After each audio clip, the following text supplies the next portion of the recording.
সবাই কেমন আছো? করবির একটি নতুন ব্লগে সবাইকে অনেক অনেক স্বাগত। আশা করি সবাই ভালো আছো। আমরা ওই মোটামুটি বেশ ভালোই আছি। এখন বাজে বিকেল 4:30-এর মতো। হঠাৎ করে দেখো বৃষ্টি নেমে গেছে। তারপর আবার নন্দিতার আসার কথা, ও আবার আমাকে বলেছিল ফার্স্ট টাইম এইবার ও এসে থাকবে। আর এই দেখো চলেও এসেছে বৃষ্টিতে ভিজে ভিজে, কারণ ও আমাকে বলেছিল যে দিদি আমি কথা দিচ্ছি অবশ্যই যাব। তাই ও দেখো চলেও এসেছে বৃষ্টিতে ভিজে ভিজেই। আর এসেই দেখো ফ্রেশ হয়ে রোহান আর ও দুজনে ঠাকুরের কাছে সন্ধে দিচ্ছিল। রোহান বায়না করেছিল যে মাসিমণির সাথে সন্ধে দেবো, তাই নন্দিতাকে বললাম যে তাহলে তুই সন্ধেটা দিয়ে দে। দিয়ে ওরা দুজনে এখন সন্ধে দিচ্ছে। আর রোহান তো সন্ধে দিতে মানে ঠাকুরের কাছে প্রণাম করতে পছন্দ করে। ওর বাবা যখন স্নান করে ধূপ দেখায় তখন ও বাবার সাথে ধূপ দেখায়, আবার আমি যখন সন্ধেবেলায় সন্ধে দিই তখন আমার সাথেও আবার ঠাকুরের কাছে প্রণাম করে। এরপর সোজা চলে এলাম রান্নাঘরে চা করবো বলে। আর এসে দেখো এই দেখো চা হয়েও গেছে। আর আমরা এবার ঝটপট করে চাটা খেয়ে রোহানকে কিছু খাওয়াবো, খাইয়ে তারপর অনেক কাজ আছে। তো বন্ধুরা ভিডিওটা স্কিপ না করে সবাই দেখতে থাকো, আশা করি ভালো লাগবে। এই দেখো বন্ধুরা, এই যে এইটা এখন মডেলটা আমি সবে শুরু করেছি, এইটুকুই হয়েছে, এখনও কমপ্লিট হয়নি। আর এইটা হচ্ছে ফুল, পুরো মডেলটা আর কি, ওটাই আমাকে বানাতে হবে। তো ওই জন্যই নন্দিতাকে ডেকেছিলাম যে আয় আমাকে একটু হেল্প করবি, একার পক্ষে সম্ভব হয়ে উঠছে না, কোথা থেকে যে শুরু করব বুঝতেই পারছি না। আর ও তাই এসেছে। আর রাত্রেবেলায় আজকে আমরা একটু চিকেন করব। নন্দিতা ফার্স্ট টাইম এসে থাকছে, তো সে কারণেই করছি ওর জন্য বিশেষ করে। তো চিকেন হবে আর এইদিকে পটল ভাজা করব, ভাত হবে। দেখো সব কিছু আমি এখন রেডি করে নিয়েছি। আর এবার আমি পটলটা একটু নুন হলুদ মেখে দেবো আর মাংসটাও সঙ্গে ম্যারিনেট করে রাখবো কিছুক্ষণ।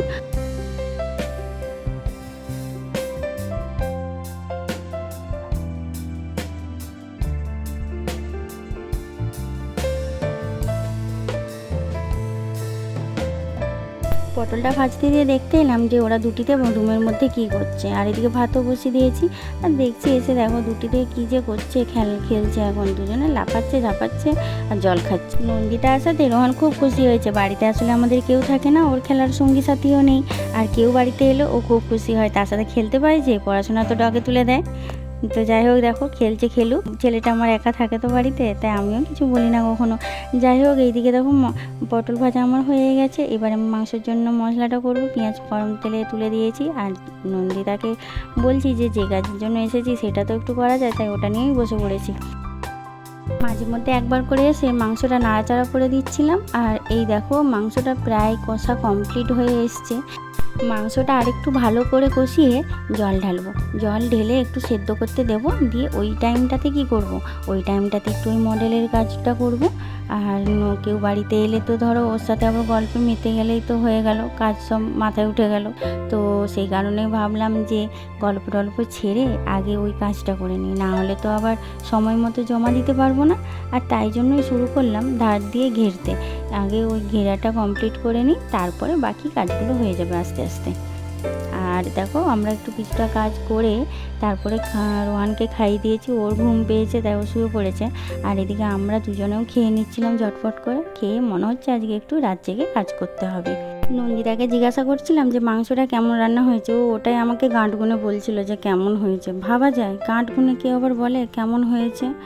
তো যাই হোক এখন বাজে দেখো 11:30 মতো, 11:20 বাজে। তো রোহান দেখো ঘুমিয়ে গেছে। এবার আমার সব কাজ কমপ্লিট হয়েছে, ওইদিকে গুছিয়ে টুছিয়ে এসে এবার এই কাজেই হাত দিয়েছি। আর এই ঘিরতে এত সময় লাগছে না যে মনে হচ্ছে রাতটা পেরিয়ে যাবে, তো পুরোটা আমি ঘিরতে পারবো না। তো এখন বাজে 1টা, নন্দিতাও দেখো ঘুমিয়ে গেছে। আমি এখন একা, আমি তো আর ফেলে দিতে পারছি না, ওরা তো ঘুমিয়ে গেছে, রাত জাগতে পারে না। যাই হোক আমি তো ওই কাজটা মোটামুটি একটু এগিয়েই রাখতে চেয়েছি, সেই জন্য ঘেরাটা মোটামুটি করেছি। আর এই যে গোয়াল ঘর একটা হবে তার ছাউনিটা দিয়ে দিলাম। তো এবার পরের দিনে আজকে দেখো পরের দিনে মোটামুটি কালার ফালার করে নিয়েছি। আর করে এই যে বালির জায়গাটা একটু বালি দিয়ে দিচ্ছিলাম। দেখো মোটামুটি হয়েই গেছে। এবার লেবেলগুলো দিয়ে দিচ্ছিলাম। অ্যাকচুয়ালি মডেলটা ছিল ডোমেস্টিক অ্যানিম্যাল আর ওয়াইল্ড অ্যানিম্যাল, একটা সাইড হবে ডোমেস্টিক অ্যানিম্যাল, একটা সাইড হবে ওয়াইল্ড অ্যানিম্যাল। আর ওটারই দেখো লেবেলগুলো এখন দিয়ে দিচ্ছিলাম। আর এই দেখো মোটামুটি কমপ্লিট হয়ে গেছে, একদম শেষ ফিনিশিংটার দিকেই। এরপর আমি ওদের স্কুলে জমা দিতে যাব কালকে। তো কমপ্লিট হয়েই গেছে ওটা। আর নন্দিতা দেখো বাড়িও চলে যাচ্ছে বিকেলবেলায়। ও দুপুরেও ছিল, ওকে রিকোয়েস্ট করেছিলাম থাক একটু, তাহলে আমার কাজে মন লাগবে। যাই হোক ও ছিল, তো কমপ্লিট করে দিয়েছি কাজটা ও থাকাকালীনই। তো ও এবার বাড়ি ফিরে যাচ্ছে। আর এদিকে দেখো রোহানেরও একটু মন খারাপ হয়ে গেল, ও চলে গেল যেহেতু। বলছে মা মাসিমণি আবার কবে আসবে? তো ওটাই বলছিলাম ওকে আবার আসবে ওটা। তো বন্ধুরা ভিডিওটা এখানেই শেষ করছি। সবাই ভালো থেকো, সুস্থ থেকো, দেখা হচ্ছে আবার নেক্সট ভিডিওতে। আর হ্যাঁ বন্ধুরা, মডেলটা কেমন হয়েছে সবাই কমেন্ট করে জানিও।